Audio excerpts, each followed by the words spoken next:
Hey, I'm Olivia, and you're listening to Soarin' Around WDW.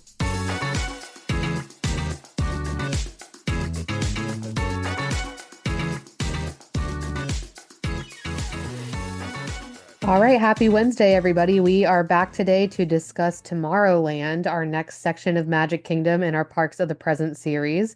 So, wanted to go ahead and start off with the attractions as you're coming out of Fantasyland. The first Tomorrowland attraction that you will encounter is the Tomorrowland Speedway, and this was an opening day attraction, October 1st, 1971. And this is one that a lot of kids really love and a lot of adults usually do not love so much. It is a 32-inch height requirement to ride, but if you want to drive, you have to be 54 inches tall. So most of the time, young kids have to ride with an adult. Once they hit 54 inches, they can drive their own car. You can usually fit two or three people, like one adult and two kids in a car. It just kind of depends how small your kids are. But this was modeled on the Autopia attraction at Disneyland, which was also one of Disneyland's opening day attractions. And both the track and the attraction's name have changed over the years at Magic Kingdom. On opening day, it was actually called the Grand Prix Raceway. And in 1994, the name was changed to the Tomorrowland Indy Speedway. But most recently, in 2008, the name was just shortened to the Tomorrowland Speedway. I definitely remember when it was the Indy Speedway and it changed over when I was young, when we first moved to Florida, that's what it was called. The actual cars on the attraction are designed by Bob Gurr, and they took inspiration from the Corvette Stingray, which, if you know what a Stingray looks like, they definitely look like a little mini Stingray. Each car has a Briggs and Stratton 9 horsepower engine, and the maximum speed is a measly 7 miles per hour. I guess there's a governor on the engine that makes sure that that's the fastest that you can go. And the total number of cars driving with you across the 4 lanes is about 146, and that was all found from touringplans.com. So the length of the track has been shortened several times, which I guess I didn't realize. It originally was 3,100 feet, and the first reduction happened when Space Mountain was built. Then the second was when Mickey's Birthday Land was built in 1998, which is where Storybook Circus is now. And then the track was shortened again in 2012 during the Fantasyland expansion. That was when Dumbo the Flying Elephant was relocated right next to where it is. And then more recently, when Tron was put into Tomorrowland in 2019, they did make some minor, they said minor, track adjustments in addition to when Tron was coming in, which I didn't realize they did anything different. I guess I don't remember it being closed when Tron was being built, but that could have been done right when the pandemic hit or right before, and we weren't really there at that time. But I don't really remember this ride being closed during the Tron construction. The actual length now is about 2,100 feet, which is roughly zero point 0.4 miles. So your ride was actually 30% longer on opening day versus what it is today. And there are different versions of this ride that are found at the Disney parks in Tokyo, Paris, and Hong Kong. So, Dad, what do you think about this ride? Anything to add here to history, or what's your opinion on this attraction? I rode this back when I was, must have been when I was 13, the first time we went in 1973. And I was underwhelmed then. Yeah. So as an adult that can't even hardly fit in the car, how your brother, who's taller than me, gets in the car, I don't know how that happens. But Yeah. um, yeah, if this is one attraction, I know Walt Disney was involved in the Utopia and everything in Disneyland, and it was, I'm sure one of his ideas. But if this attraction went away, it would break my heart. I would love to see something else go in that area. The fact that it goes, they only go 7 miles per hour. It's on a Yeah. track. You can let go of the steering wheel and it'll still get you where you want to go. It probably won't be a very comfortable ride because you're slamming back and forth against Yeah. the beam in the middle. But yeah, I don't have really a lot to add other than I do remember going on it when I was 13. But my grandfather up in northern Minnesota, who had the Schwinn bicycle shop, a small one, he gave me a go-kart when I was 10 that had a Briggs and Stratton engine. Oh, So, and they cool. went faster than 7 miles per hour. So I Oh, was yeah. already, feeling the speed already at 10. So when I went and climbed on these cars back, in 73, again, it was very underwhelming. So, but yeah, that's all I have to add for that at this How f- point. how fast did your go-kart go? Do you I think remember? it wasn't real fast, but normally the kids couldn't run fast enough to catch it. They had pretty much had to get on their bikes to try and catch me, probably 15 Okay. to 20 miles an hour. That's pretty fast. I That's mean, that pretty is pretty fast. fast. Yeah. Yeah, Yep. so I guess that's what they mean by like there's the governor on it that you can't go faster than that, but they could technically, like the engine's made that they could go Much faster than faster. that. Yes, that's 9 horsepower is a lot of horsepower but those are bigger and heavier cars than my little go kart. But anyway, Yeah, yeah, and definitely passengers, like adults in there, makes it harder to go fast as well. Yeah, this is one that is usually a skip for us. I mean, Eiley really liked it the first time she went on it. I try to avoid going past it so that she doesn't see it now because it's definitely when a kid is trying to steer and usually the adult is pressing the pedal, you're getting whacked all around and it's not comfortable. But our friends over at the podcast Idiot's Guide to Imagineering, they just did like a reimagined space of what could replace this, and they map out the square footage and everything, and it's a really big area. So they really could get rid of it and put something really cool, more Tomorrowland themed than this Tomorrowland Speedway. I think it doesn't really fit with Tomorrowland so much, the race car theme, and it just has it in the name. But otherwise, I agree with you. I also think this is one that could go, and I definitely wouldn't be sad about it. And Disneyland can keep Autopia if they want, but we're fine getting rid of Tomorrowland Speedway. And then the next attraction that we're going to talk about is actually the newest in this area. It is Tron Light Cycle Run, and this opened April 4th, 2023. It does have a 48-inch height requirement. And the first version of this, which is called Tron Light Cycle Power Run, opened at Shanghai Disneyland on June 16th, 2016. And the nearly identical installation at Magic Kingdom opened April 4th, 2023. And both are in Tomorrowland in both parks, which totally fits. There are 7 trains with 7 cars, and each of the trains reaches a maximum speed of nearly 60 miles per hour. And it takes riders on these twists and turns. It's supposed to resemble the video game grid that's depicted in the film series Tron. And the Magic Kingdom version was announced quite a while ago, July 15th, 2017, at the D23 Expo. And they had talked about all these improvements that were coming to the parks. And the construction actually began February 2018, but then COVID hit.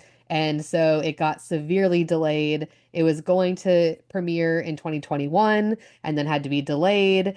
And then at the D23 Expo, September 11th, 2022, it was announced that it would be opening in the spring of 2023 and finally opened April 4th. They did have previews before that for Walt Disney World cast members, but um, so this took a long time to actually come to fruition. I remember when they announced it, I remember being really excited about it because we had seen some YouTube videos of the version in Shanghai and thought it was so cool.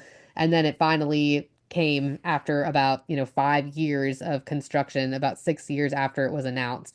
It is about a minute long, so that's one criticism that I hear often for people that ride this. It's too short, but it is based off of the actual light cycle in the first Tron movie. And one thing that I definitely think I've ridden this a couple of times. I've ridden this, I believe, 3 total times. Once before Regan and I did any challenge, and then the other 2 times were on a challenge day. And the first 2 times I rode it at night, which I think is the best way to ride it. I actually think it might be the best night ride attraction in all of Disney World. It's really, really cool at night. The whole top of it lights up, and it's just a neat experience to ride it at night. And then during the day, it's still fun.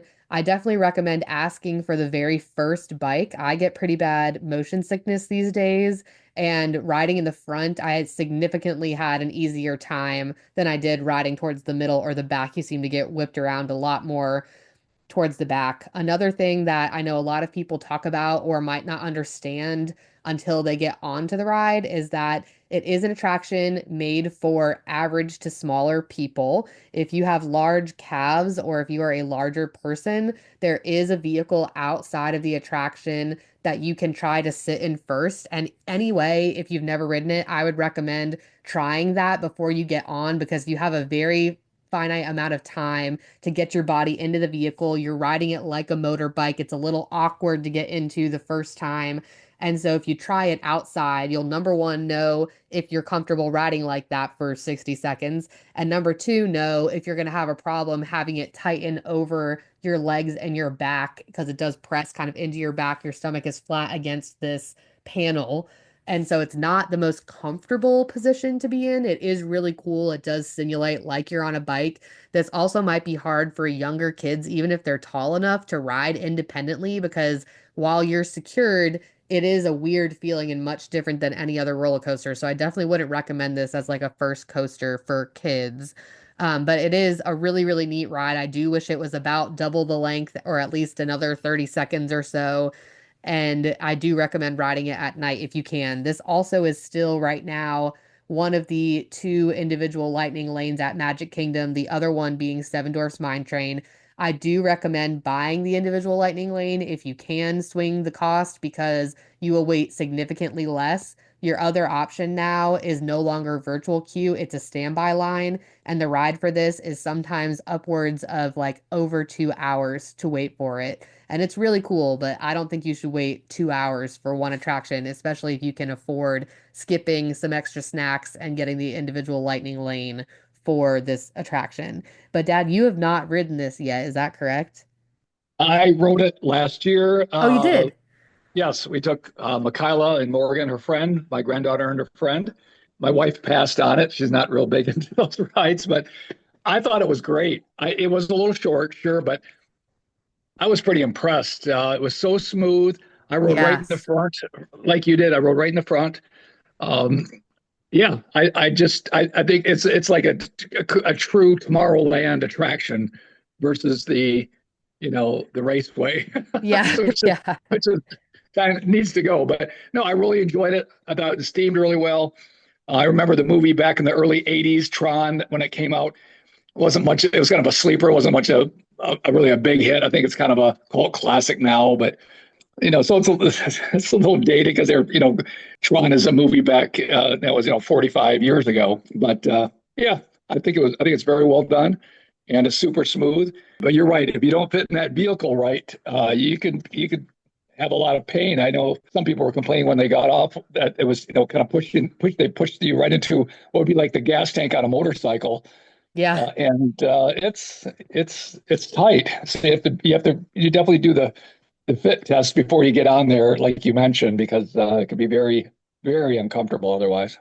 Yes, and there are a couple of cars, not every car, but a couple of them that do have on the back so that people who are handicapped can ride, or if you don't fit or don't want to ride in the regular bike part, it's more of like a seat. So that is an option as well. You can just ask a cast member once you get down towards the bottom of the line and just say, I prefer to ride in the back. It usually is a little longer of a wait because there are more people kind of waiting for that, and it's not on every car, but it is an option if you are too nervous about it or don't think you'll like it or don't think that you will fit correctly. That is an option as well so that you can enjoy it. But yeah, it was a really cool addition. I think it's really unique and something that you don't really see anywhere else. So I enjoyed the ride as well. I think it's one that I definitely like to go on. And I think some people were kind of, like even Regan was pretty disappointed with it, but I think it's really, really neat. And I definitely think it fits Tomorrowland. So moving from that over to Space Mountain, which just hit its 50th year for when it opened. This ride is significantly more uncomfortable and and painful these days, but this is a 44-inch height requirement. And construction began for this ride about 3 years before it opened. So it started in about 1972. It was this big iconic building, which is 183 feet tall. It's 300 feet in diameter, and it was the work of Imagineer John Hench. So it was a very unique appearance, and it was actually the result of putting support beams on the outside instead of the inside of the building. And at opening day, they actually had astronauts come for the opening day of the attraction, which is really neat. Scott Carpenter, Gordon Cooper, and Jim Irwin. And then in 2009, the ride went under a big refurb. They did replace some of the track. They added some new space rockets. They added some different music. And the top speed that you reach in this attraction is 27 to 28 miles per hour, which is crazy to think about because it feels much faster, mostly because you're in the dark a lot of the time. But it does make it actually the slowest coaster ride in Magic Kingdom, other than the Barnstormer, which is 25 miles per hour. That's the slowest. But then the next fastest roller coaster is the Seven Dwarfs Mine Train at 34 miles per hour. And it does definitely not feel that slow. It feels faster than Mine Train to me when you go in it. But this ride, Walt Disney Enterprises partnered with Aero Development Company, which is the company that helped design Matterhorn. And you can tell if you've ever been to both Disneyland and Disney World, the actual ride vehicle is very similar. But the initial design was supposed to be for four separate tracks instead of two, but it turned out to be too much for the technology at the time and the space. Then Walt Disney died, and the idea for Space Mountain was kind of shelved. They had been calling it Space Voyage at the time. And then when Magic Kingdom opened, they decided to revive this idea that Walt had had for this space-themed mountain for Tomorrowland. So versions of this ride have been built at every park around the world except for Shanghai Disneyland, but the one at Walt Disney World was the first.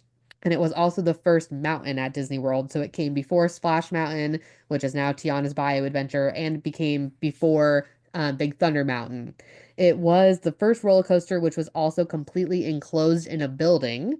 And it is still the oldest, still operating roller coaster in Florida, and 100% feels that old. It is very painful.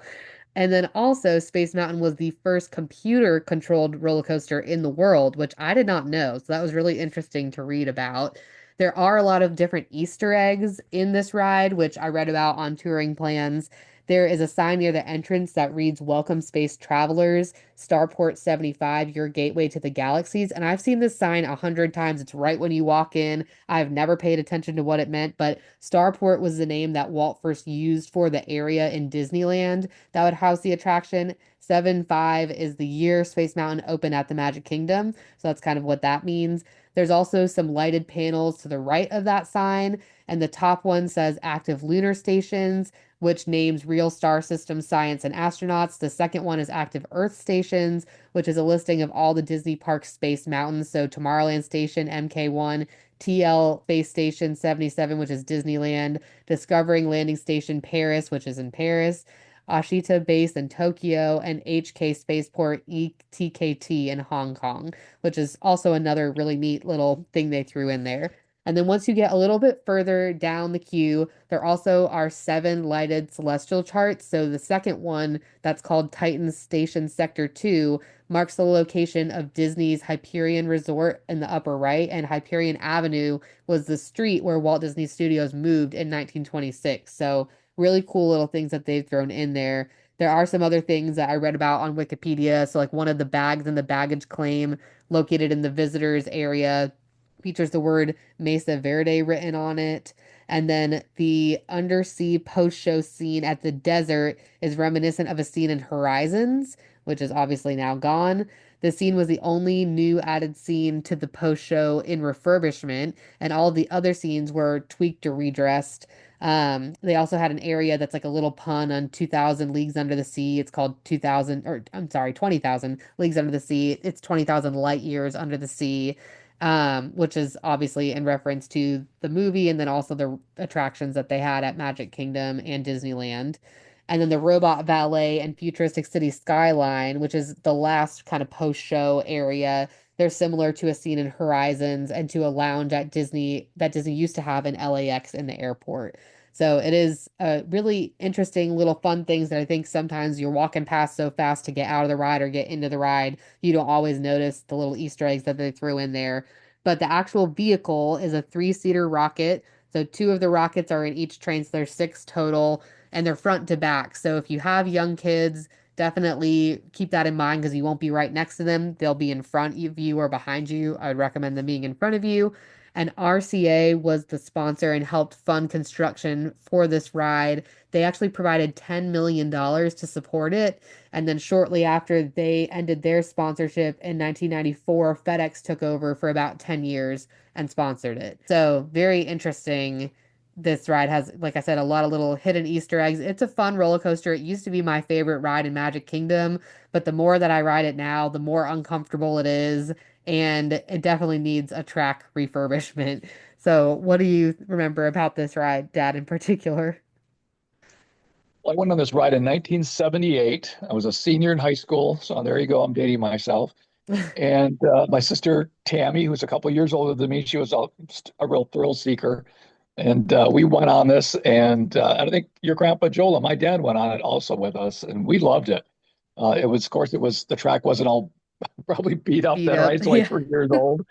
We did always thought we were going a lot faster than the what 26, 27 miles an hour because you're in the dark, Yeah. and at the bottom when you get done, the last 100 feet or so, there's a lot of what we call kind of hoop-de-doos where you go up and down really fast, and you seem to get to bounce you right out of the your star jet. Yeah. But I remember a few things too that were kind of cool, and I know you remember this, is when we were on the People Mover. I know we'll talk about that, and the lights were on, Yeah. and we were going through there, and all the lights were on, and we could see Space Mountain and all of its mechanical glory, Yeah. which I really enjoy, all the behind the scenes things. So I thought that was pretty cool to be able to see it and go, oh, that's what it looks like with the lights on. And a couple other things, they had projections at one time, and I don't know if they still do this or not, that were like asteroids on the ceiling, kind of like flying over the ceiling. Do you remember that? And Yeah. basically, those were just pictures of chocolate chip cookies, Yeah. Yeah. I which do I thought remember was that. weird. And another thing that was kind of neat. There's a small little basketball court right in the center of the Space Mountain. I guess for people that are on break, if they just want to shoot some hoops, it's not a full blown court, but there's a basket up there, and they can shoot basketballs and stuff while they're on break and things. I thought it was kind of cool too. But yeah, Oh I love the yeah. ride. I'm sure I can't imagine that ever going away. Maybe they'll try to make it a little smoother, but maybe just because we're getting older. I don't know.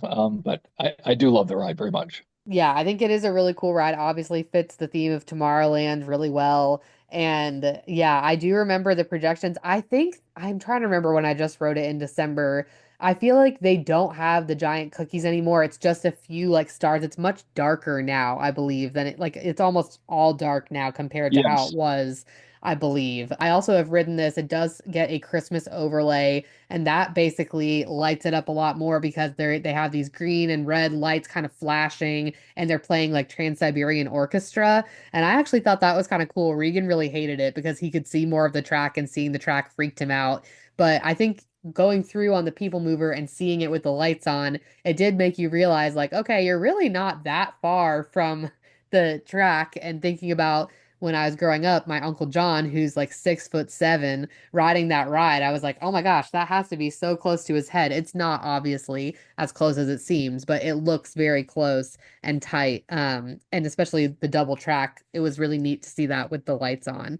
But yeah, so yeah, very neat attraction. Definitely fits the bill for Tomorrowland. Definitely recommend going on it. It also can get a long wait, so lightning lane it if you can, but it's one that you shouldn't miss, especially if you like roller coasters.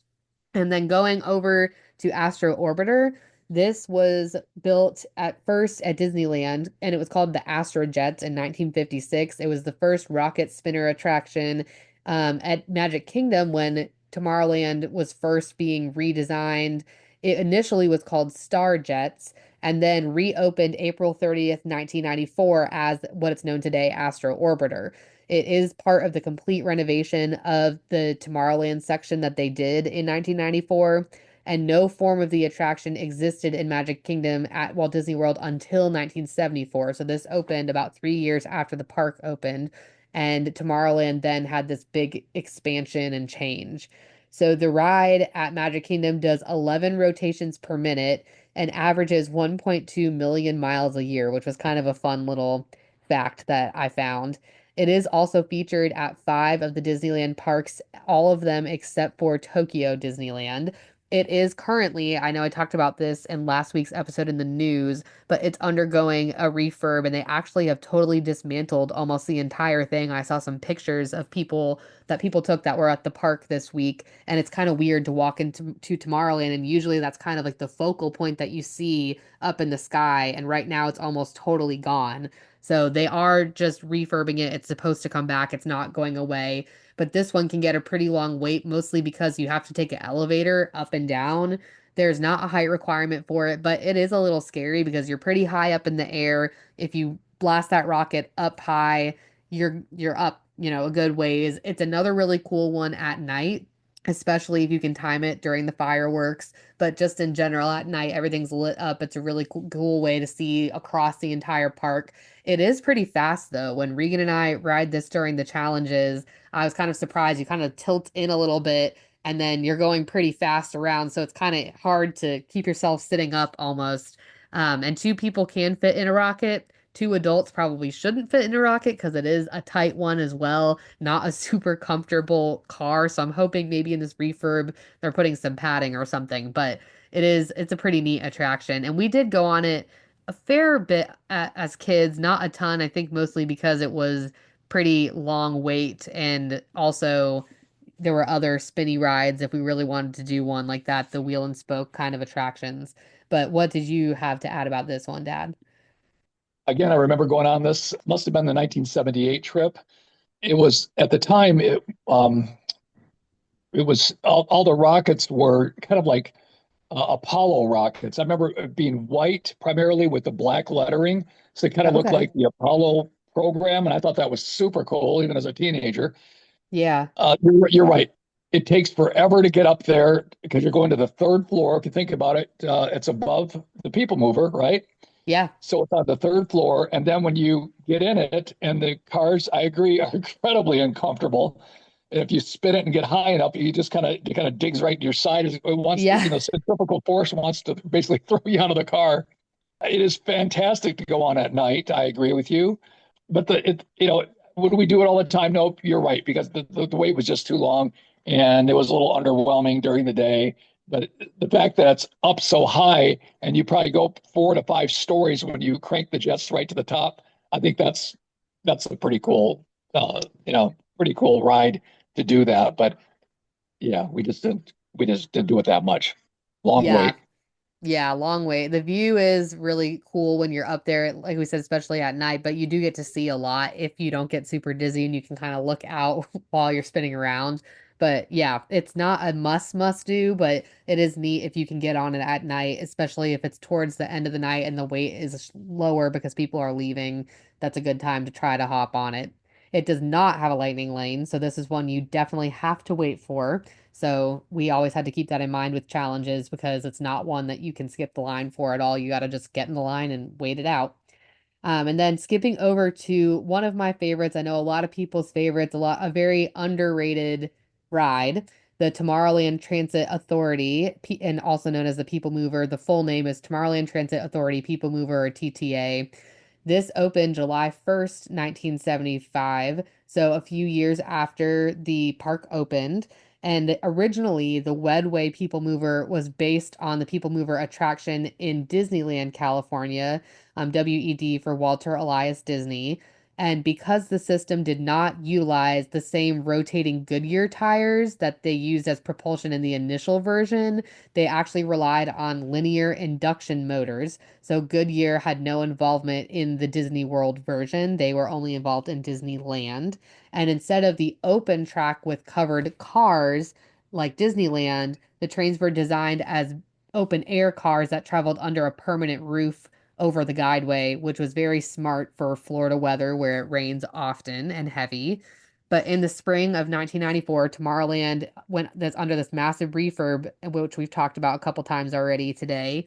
And that really changed the theme of the land from being a showcase of this future technology to a working city of the future. So the Wedway People Mover was the initial name, and this received new physical theming as the track structure along the north and the south show buildings, as well as the Rocket Tower Plaza. It was updated from these smooth white forms to boldly colored metallic structures.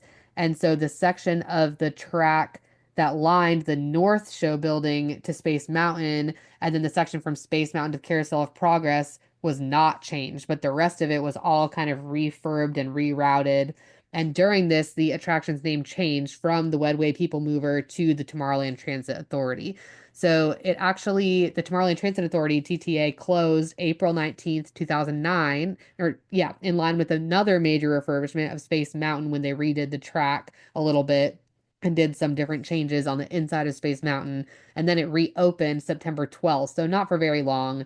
But the closure was necessary because of all this extensive construction work on the inside, and it would be a risk to the people riding the TTA. Then again, on October 2nd, 2009, the ride received new narration with the voice of Mike Brassel. The safety spiels were provided by BJ Ward. So two different people were kind of voicing the narration during the ride. And the BJ Ward did the initial narration from 1982 to 1995. The new narration is more similar to the original. They tried to kind of bring back some of the little things that they had talked about in the initial narration. And then on August 5th, 2010, it was announced that People Mover would officially be reinstated into the name's ride. So instead of just Tomorrowland Transit Authority, they changed it to Tomorrowland Transit Authority People Mover, and the ride sign was changed to reflect that. Then on March 12th, 2020, it was announced that the People Mover would be closed for refurbishment. That was right before COVID hit. And then October 26th, 2020, it was reopened after temporarily being closed, and they announced that they would go under an extended refurbishment. So it kind of decided to close for quite a while. And then it finally reopened April 25th, 2021. So it was closed for a little over a year. They did some refurbs to the track. We actually rode this. I'm trying to think exactly when that was, like September of that year, I believe. And it was funny because it had just reopened from this big refurbishment being closed for over a year, and we got stuck on this ride. This is one of the few rides I've actually been evacuated on. So we were on it, myself and Regan's wife, Steph, my daughter, Eiley. She was pretty young because Regan and Maddie wanted to go ride Space Mountain. So we said, okay, we'll take Eiley on the People Mover, then we'll swap and we'll go on Space Mountain. We did rider swap, and they went on Space Mountain, got on pretty quick because I think this was our first ride of the day, and we got stuck on the People Mover for 45 minutes. And they finally decided to evacuate us. It took them that long to decide. They had told us like no eating, no drinking. Luckily, we did have snacks with us for Eiley, who was really young and really hungry at the time. So we gave her some snacks, but it was kind of neat getting to walk off of it. I know my sister-in-law Steph was a little afraid of heights, and like walking off of it, she wasn't quite sure about. And I was holding Eiley in my arms as we walked off, but it was all safe. We were about halfway through, so we had a good bit to walk back around. We weren't really close to the exit. But that is one of the few rides that I've ever been evacuated off of, and it was right after it had reopened from this thing. So now I always tell people if you think you're just going to go on a quick People Mover ride, you might be stuck for quite a while because we got kind of wasted our early entry sitting on the People Mover. But then July 1st, 2002 or 2022, the narration was updated again.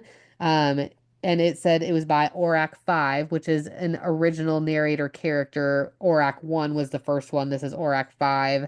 And much of the dialogue is pretty much the same, but they kind of do some little Easter eggs. They talk about the ride If You Had Wings. They talk about the timekeeper. They also talk about the song The Best Time of Your Life, which was in the 1975 version of the Carousel of Progress. And then the little three-note musical chime, which was heard throughout the initial narration, or not the initial, the 1994 to 2009 narration was brought back. They also talk about the Tron Light Cycle Run, and now they remove Stitch as well as the cameo by Monsters Inc.'s Roz. So now only Buzz Lightyear is the cameo remaining. The rest of it is just kind of talking about Tomorrowland in the future and things like that. So, Dad, talk a little bit about how you feel about this ride. Is it one that you love to go on as well, or is it one that you are fine skipping? No, we never miss it, no matter what it is. It could be even the Halloween party. Well, Yeah. I just love it. It's not a thrill ride. It's a place to go when you want to just take a break, get in the shade because it's shaded the whole way, right? Yep. If it's really busy, a lot of times there doesn't seem to be a large line for the people mover, but sometimes, as we all know, there could be a long line for the people mover if it's really busy during a Yeah. holiday or something. But I love it. I love the way you go through Space Mountain. see Buzz Lightyear's Space Ranger spin. I think you even Hmm. cut through the top of a couple stores, or at least one store, if I remember Yep. right. Uh-huh. Uh, but it was, yeah, we put, a lot of times if there's two people, my wife and I would just put our feet up on the other seat and just enjoy the ride. And there's even been times when it was real slow. It must have been a Halloween party where they let us just, I think we went out like three times in a row. We never even had to get off, which was Yeah. pretty fun. Yeah, so is it a thrill ride? No, but it's one that's been there since pretty much the beginning. And I did ride on the original People Mover ride at Disneyland too. We have home movies of my sister Tammy and I. My dad was filming, must have been filming from the car behind us. Oh, And that's one of cool. the ones that used the tires to move you along and had your own little roof on your vehicle. And it was all out and it went over the submarine voyage and everything in different parts of Fantasyland. It was really well done. Why they got rid of that and put in was a rocket rods or something, and that never lasted long. But why they got rid of that at Disneyland? I wish they'd bring that back because I think it would be a huge hit to have that there. The track is, I think, a lot of the supports. I don't know, the track's not there, but the supports are all there at Disneyland. So, but anyway, yes, that is one of my favorite Magic Kingdom rides. Yeah, that's what I think I hear a lot from people that are Disneyland, like West Coast people, or Disneyland is their home park, is that they cannot believe that they got rid of that. I think a lot of people were just very upset and how popular it is at Disney World. It's just, a lot of people, they were just really distraught. I think this is a ride that if you're a true Disney fan, you love Disney history, it's a really fun one to go on. And even if the line looks really long, it's continuously moving. So it's often not really that long of a wait. I don't think I've ever waited more than 15 minutes for this ride, maybe 20 on a really busy day.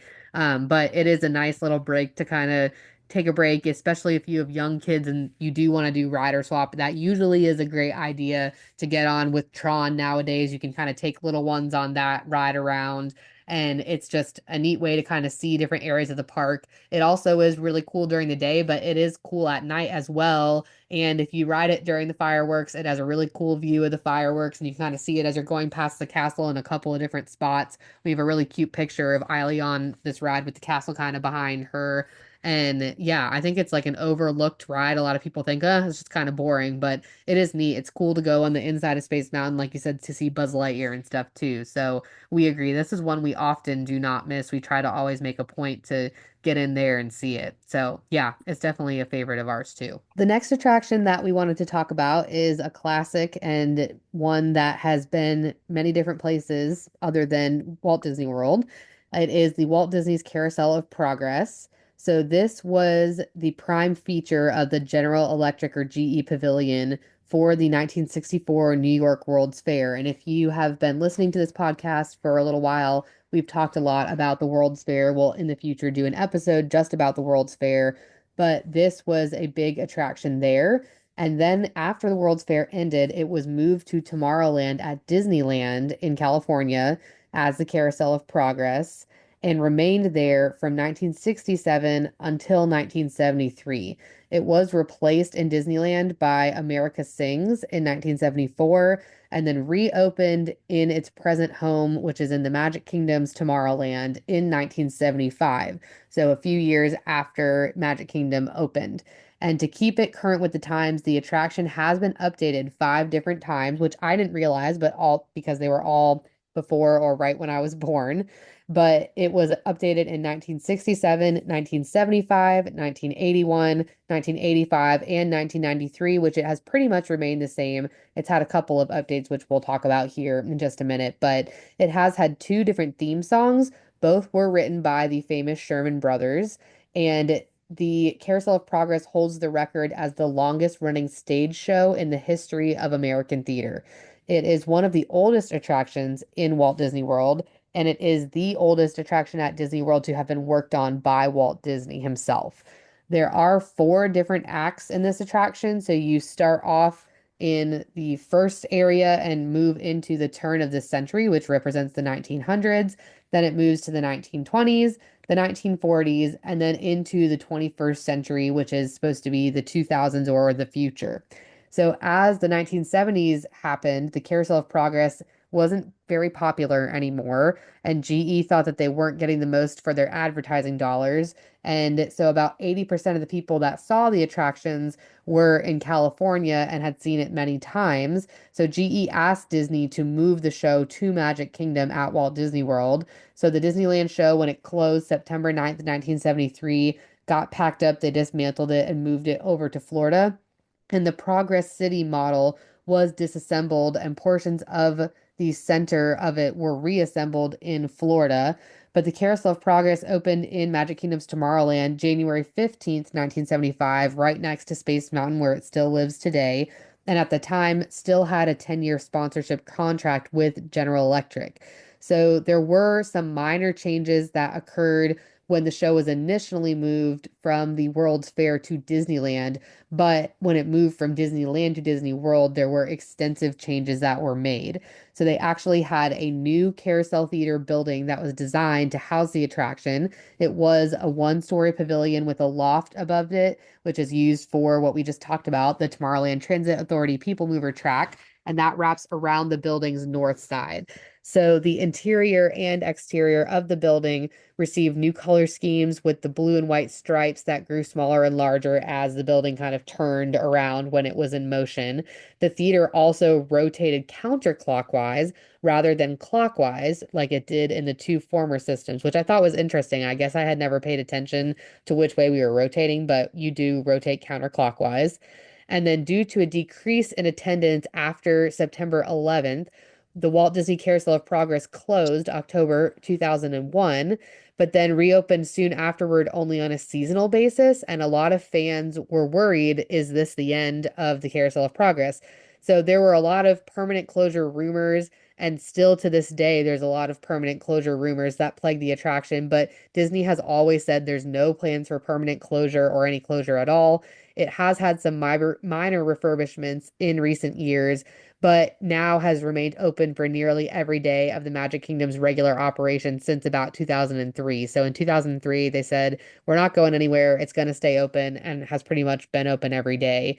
It is one that typically is not open during extended evening hours. So if you're going for a Christmas or Halloween party, they often close it earlier, on the earlier side, sometimes like 9 o'clock, sometimes as early as 7 o'clock. So pay attention if you want to go on it in the evenings. It might not be open as late as the other Tomorrowland attractions.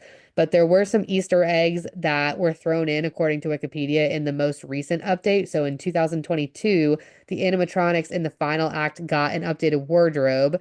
And Trish, the daughter, now wears a collegiate sweatshirt that says Progress Tech School of Urban Planning, in reference to Progress City, the model that Walt had in mind for Epcot. And then both Trish and Jim are now wearing slippers with designs of reindeer characters from the Disney Christmas Parade. James, the son, wears a ski hoodie logo for the Mineral King Ski Resort, which was this abandoned idea that Walt Disney had planned before his death for the ski lodge, which we did talk a little bit about in Frontierland, because that's initially where he was going to put the Country Bear Jamboree.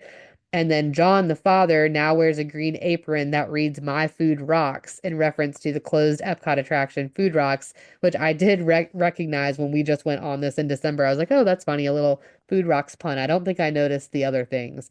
But the dialogue of the actual show has been unchanged for quite some time. So this attraction is a classic. I really don't foresee it going anywhere because it was such a big Walt Disney inspired attraction. Could it be updated? Probably, because the future side of it, the future section or era of this attraction is not really the future anymore. But what do you think about this attraction, Dad? Did you see this when it was at Disneyland or no? I guess, yeah, you did. I Okay. did. I did. Yeah. Yeah. We went, and I remember my parents really liking it because I think because it was one of the scenes is the 1940s. That's when they were Hmm. like, junior high, high school age. So they're Yeah. like, it was just spot on. Everything was the refrigerator and the stove and the clothes and the whole scene. What they said was spot on to what they remember growing up. Uh, yeah, it's been around a long time. I hope it never goes away. I know some people think it's boring, but it's a great place to go to cool off. To if Yeah. you're tired, there's hardly ever a line. If I remember, I don't think there's really. Is there a line still? I don't think there is. No, not But really. you might have to wait a little bit to get into the next show, but it's constantly loading, constantly unloading because it's spinning around, the stage area there. But I love it, and I I guess a couple things real quick. I believe Blaine Gibson was very involved with doing a lot of the sculpting, which he was with a lot of attractions uh, for the Carousel of Progress. And I know the girl in the last scene, I guess you had a name. She has a name, right? The daughter. The daughter Trish. Yeah, Trish. I think she was sitting there. Yeah, I guess it was a Christmas scene. Yep. Uh, if you go into Spaceship Earth, Oh, sorry, Spaceship it's Earth. Yeah, yeah. she is in one of the scenes. It's clearly her face and her hair and everything. She's in one of the scenes where I think the mandolin player is playing. Oh, It's that's Trish. funny. She's right there, and you'll notice some other ones too that are like the dad are in some of the scenes too in Spaceship Earth. If you look, you'll say, "Oh, that guy's in Slow Carousel progress. Progress," or Oh, vice that's versa. so Yeah, funny. you'll see that a lot. I guess I've been there so many times and ridden those rides so many times. You start looking for things like that. It's like, oh my gosh! But it's yeah, it's kind of fun. The But same I little do love it. I character. do love the attraction. Yes, I always will. Yeah. And do you remember at Disneyland when you went, was the ending scene significantly different initially? We don't have any home movies of that. I don't know if they let you film back then inside. Probably not. Yeah. But I do remember the scene. But what the scene was about, Olivia, I don't recall. But it clearly wasn't the scene they have now because it was 1970. Yeah. It must have been something from the 60s or something, my guess. Late 60s would be my guess. Because I think you said they changed it over, what, like in 75 again. So that would have been after we left. Yeah. We were there in 70s. So And when Doreen went to the World's Fair and had seen Small World, do you know if she went on this at the World's Fair?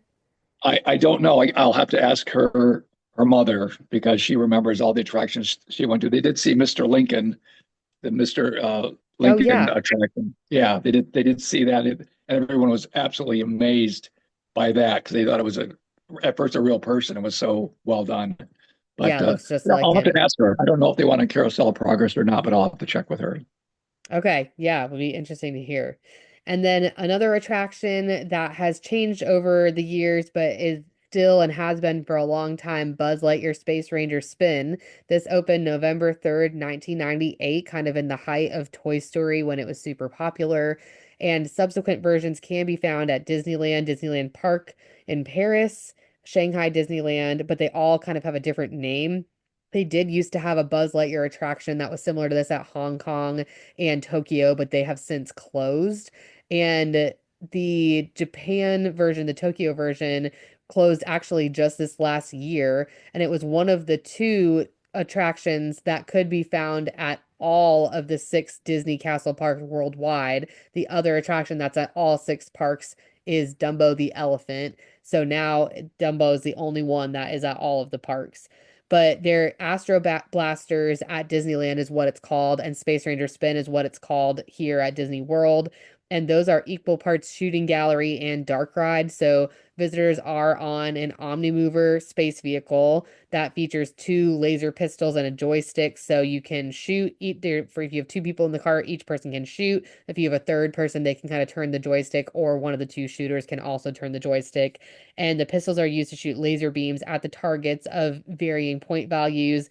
The targets that are hit while they're lit up produce a higher score, and there are different levels, which I guess the levels, from what I was trying to read, Disneyland, people correct me if I'm wrong, but are the same at Disney World and Disneyland. So level one is a Space Cadet, which is 0 to 1,000 points. Level two is Space Scout, which is 1,001 to 10,000 points. Level three is the Ranger First Class, which is 10,001 to 100,000 points.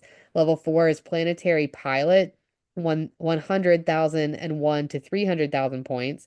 Level five is Space Ace, which is 300,001 to 600,000 points. Level six is Cosmic Commando, which is 600,001 to 999,998 points. And then Galactic Hero is if you get 999,000 6,999 points. So that is the top. You basically can't get higher than that. And it is a big deal to get the Galactic Hero. There's a couple of different ways and kind of secret spots to hit, which Dad will ask you about in a minute because you have hit this before. I have never hit Galactic Hero. But the layout of the ride system kind of dates back to 1972 when it was home to the attraction called If You Had Wings, and that was about aviation and planes sponsored by Eastern Airlines. Once Eastern Airlines dropped the sponsorship, it was renamed to If You Could Fly, and If You Could Fly closed down in January 1989. So it sat empty for a little bit until Buzz Lightyear Space Ranger spin. Well, actually, no. I'm trying to think. There was something there in the 90s. Dream Flight? Is that what it's called? There was another thing there in the 90s until Buzz Lightyear opened. And now I'm forgetting what it was, but we talked about it in our Parks of the Past episode.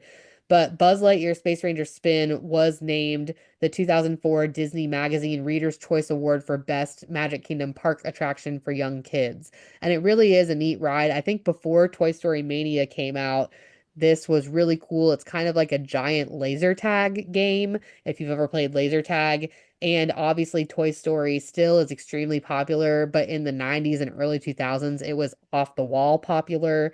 This was Regan's favorite movie for a long time. He had a Toy Story, especially Buzz Lightyear and Zurg themed room. And so it was just extremely popular. It still can get a pretty long wait. It is really fun, especially for all ages. There's nothing really scary about it. Zurg's in it for a second, but it's not necessarily scary. But what do you remember about when we first went on this ride, Dad, and just like the Toy Story culture and everything? Well, the Toy Story 2 movie is one of my favorite Disney movies. I Me love it because too. I think I played with most of those toys when I was a kid. Those are a lot of toys from the 60s and 70s. Hmm. The ride, if you're competitive, ride alone Yeah. because you can control the joystick. You can control where you want to shoot. You know where to shoot. You get two people in there, which is typical. You're either fighting over the joystick or trying to shoot, and it's just really hard to accumulate points.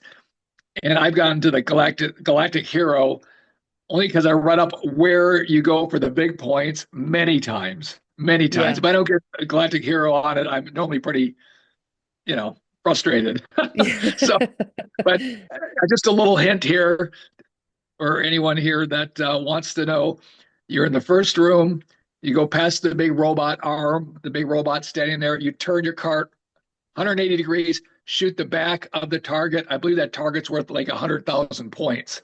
So if you Okay. could stay on that target for a while, you don't have a lot of time, but 10 seconds, you can rack up a lot of points right there. And inside the volcano is another place where there's big points. So Okay. just a little hint. Hints.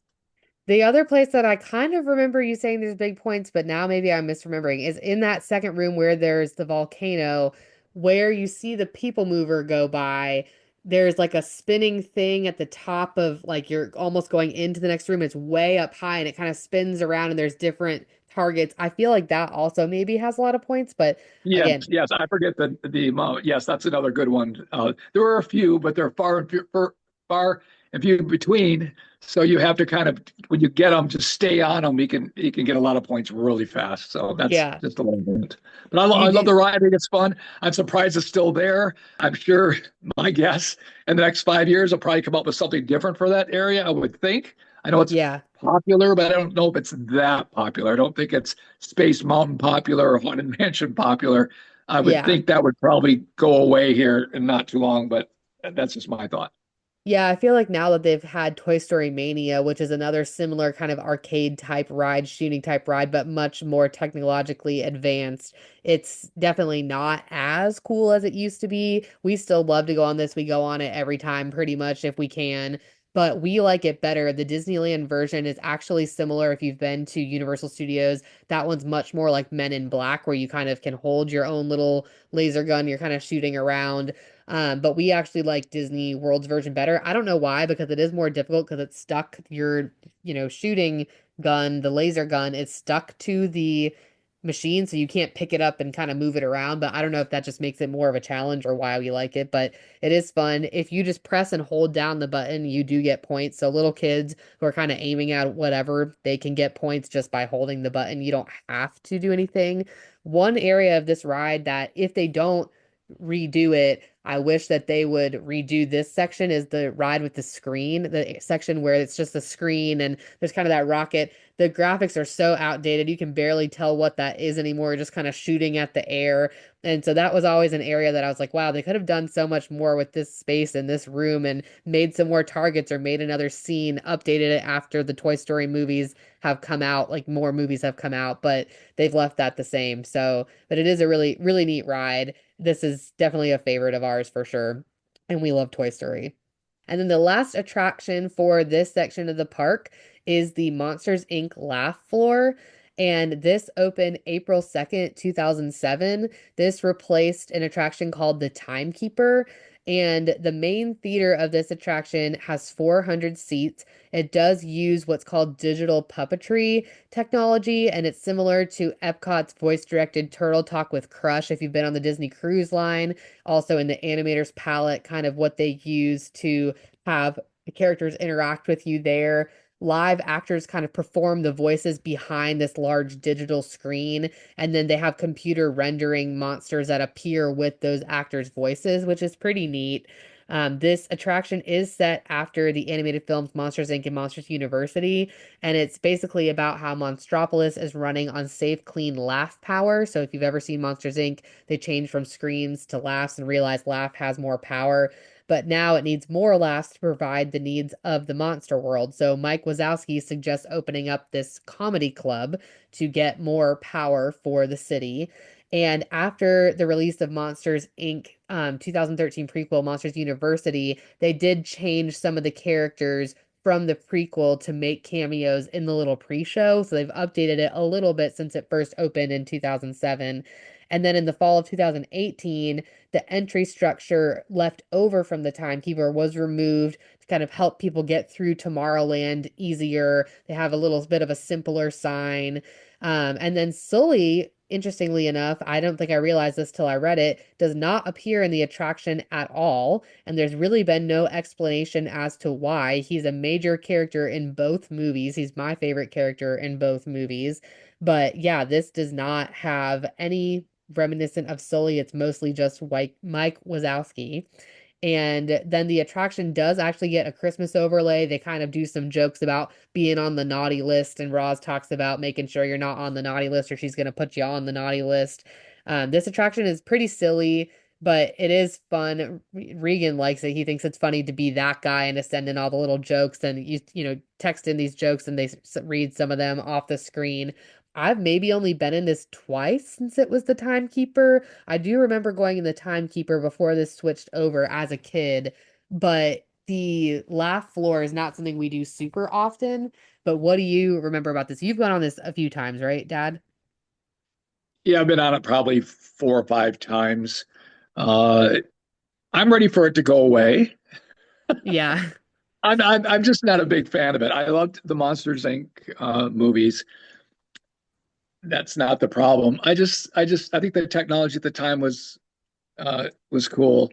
And it is Tomorrowland, so they want the latest technology and all that. I get that.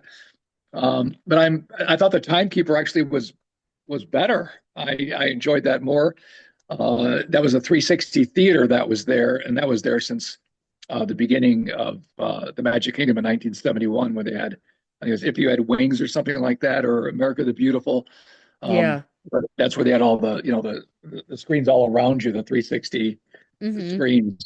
But yeah, I I think Monsters Inc. It's fun for kids, 1 or 2 times, but would I probably go back to it again if I had a chance? Probably not. I wouldn't miss it. So Yeah, yeah, this is one that I think the Timekeeper, especially being Robin Williams, it was really right. special. And so I wish, and it fit more of the theme of Tomorrowland. I feel like Monsters Inc. Laugh Floor has nothing to do with Tomorrowland, unless they're thinking monsters are futuristic, which I don't fully understand. But I have heard with the opening of Monstropolis in Hollywood Studios and what they're doing over there, that this is supposedly, potentially supposed to be getting moved over to where the old Muppet Vision 3D theater is. And so once Muppet Vision 3D moves out, they're talking about putting this in there or doing something new similar to this in that theater. I don't know if that's true. That's been a rumor that's going around. I would not hate to see it go in Tomorrowland. I think as we start to get into our future episodes and talking about what could be done in Tomorrowland, this is a pretty big prime real estate space where they could do something different. So that is something that I think, people have to think about too, is like, what else could you put here that more fits with the theme of Tomorrowland? And I think Timekeeper was a better fit for sure. So as much as, I do like Monsters Inc., I think it's cute. My kids really love it too. I loved it. We saw it in the theaters initially. I really do think that it doesn't super fit in this area. And I think I could never see it again and live happy and be fine. So not one that I think if they have to move it over there, cool. I hope they redo it, but I also would be not sad to see it totally go altogether. So we'll see. But that is going to be all for this week. We do still have to talk about the dining and the characters. That will be coming next week. I think we're going to combine it with maybe some castle information before we move over to our Main Street final episode. But we do have still a little bit to talk about with Tomorrowland. And then we'll add in some castle background and history into the next episode as well, kind of moving back towards the center of the park before we go down Main Street for our exit episode for the Magic Kingdom parts of the present. But thank you guys so much for listening. Definitely let us know what your favorite attraction is in Tomorrowland. This is personally my favorite section of the park. I don't really know why. I think I like a lot of the attractions and I just think it's a really fun theme. They could do a lot more in here. There's different things that they could come up with for sure, but it is a really, really fun section of the park. And then next week, we'll also rank our attractions from top to bottom as well. But thanks again, Dad, for being here. And we're looking forward to next week. See you next week. Hey, thanks so much for listening. If you enjoyed today's episode, be sure to give us a follow on Instagram at Soarin Around WDW Pod, where we share fun reels, throwback photos, and dive into our old versus new debates. If you're listening on YouTube, don't forget to like, subscribe, and drop a comment. And for our Spotify listeners, a follow and a 5-star review would mean the world. Thanks again for joining us. See you next time.